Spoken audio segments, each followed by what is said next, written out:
We are not here to become rebels. We are not saying we hate our leaders. Far from that.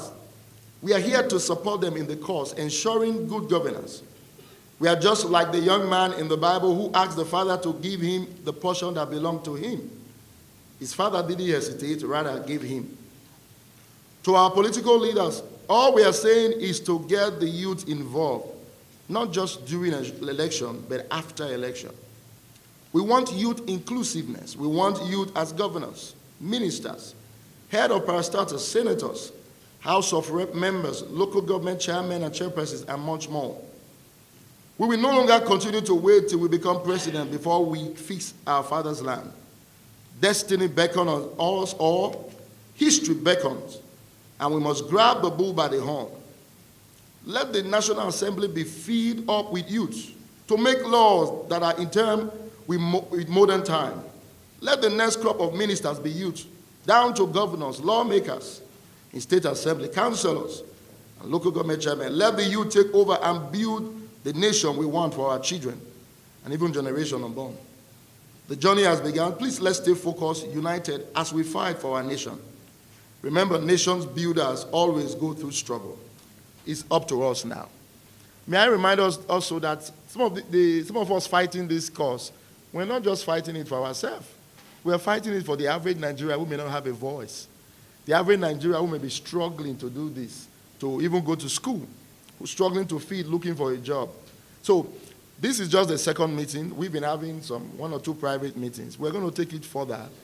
I believe as we get into first or second week of December, you'll be hearing more from us. So sustaining it, if we started it in 2019 and we are here today, we believe we are going to make more progress. But mind you, this is not an issue that started 5 years ago. This is an issue, like I said, since 1990, all the youths have been put aside. It's a long age issue. So the fact that we are starting now, we may not get all the desired result, but at least we started somewhere. I made an example of Clement Jimbo. He sent somebody to represent him. Even though he couldn't get a ticket in his party in the last election, he went to APC, a bigger party, for House of Rep in his constituency. He won the ticket. And we're ruling for him that he wins the election. That's one down.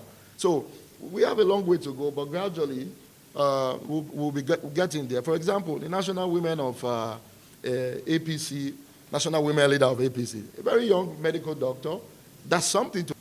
The truth of the matter is that by the time you run governance, excluding the youth, what you're doing is truly you are building a nation, but you're not securing the future of that nation. Because the human life is naturally transitional. Whether we like it or not, the youths of today will certainly inevitably become the leaders of tomorrow. But what are you doing today to ensure that when they come on board tomorrow, they will bring whatever experience you have bequeathed to them to bear? It's unfortunate that we seem to have jettisoned a culture that we naturally built in this country. I will give you an example of our able president, His Excellency President Muhammadu Buhari. Buhari was a very young man. I can refer to him as a young boy when he had the opportunity to serve as a military governor. Forum and this platform once again today.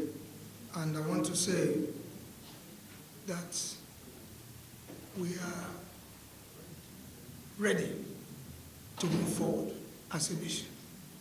We are ready because when the youths come alive, they are prepared for the assignments that should be given to them. You know, many a times we hear the youths are not ready, the youths are this, the youths are that, the youths are lazy. We are saying that the youths are ready. The message now to all our leaders from the grassroots level to the presidency, to the federal government of this country, is that the youths are ready.